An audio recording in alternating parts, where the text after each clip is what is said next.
Atlante, bonjour. Bonjour.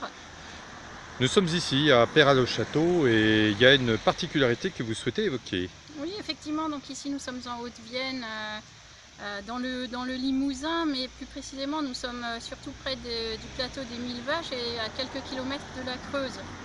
Donc oui, ce qui a attiré mon attention dans ce village de entre 900 et 1000 habitants, eh bien, c'est que depuis 5 ans, il accueille des migrants, donc d'Afghanistan, du sous-continent indien, de la Corne d'Afrique, voilà. Et ça a attiré, comment dire, ça a inspiré quelques réflexions parce qu'en fait, ce qu'on apprend ici, c'est que le maire qui a été élu en 2014, qui n'est pas réélu, mais qui est son adjoint, hein, qui a la même doctrine, qui est élu, en fait, ont décidé d'être pionniers dans l'accueil de migrants. Donc ce sont des migrants qui viennent de Calais. Donc ces migrants-là sont venus de leur pays, sans doute pour trouver, enfin sans doute pour aller surtout en Angleterre, hein, sinon ils ne seraient pas allés à Calais. Et on a décidé comme ça, quasiment sans leur demander leur avis, en fait, de les déporter vers ici, une région où il n'y a strictement aucune industrie, où il n'y a pas de travail. En fait, ici, soit on est agriculteur, soit on est petit fonctionnaire, mais en tout cas, il n'y a certainement pas de travail à offrir à un quelconque migrant. Alors, ça veut dire quoi? Ça veut dire que les élus ici, dont donc l'ancien maire hein, ou le nouveau, peu importe, était fonctionnaire à la SNCF, hein, quand on parle de déportation, bon, sa petite blague à part, se sont achetés une espèce d'éthique, hein, en faisant venir ici des gens, alors même que ces gens, donc, qui se sont eux-mêmes déracinés, cherchaient strictement autre chose que de se retrouver ici. Vraiment au cœur vraiment de la France rurale, hein, donc comme on dit.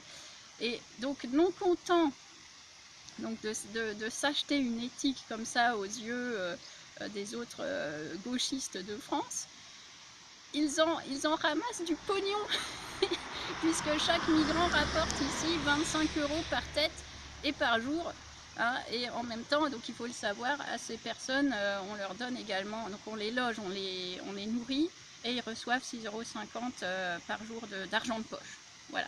Donc qu'est-ce qu'ils viennent faire ici? Je ne sais pas. Donc on les voit se balader. Ils n'ont strictement aucun avenir ici et on appelle ça l'éthique et la morale. Eh bien moi je dis c'est exactement l'inverse. C'est écœurant d'exploiter la misère des autres continents pour s'acheter une morale et une bienséance et une respectabilité en fait qui est exactement le contraire. Qui est exactement le contraire.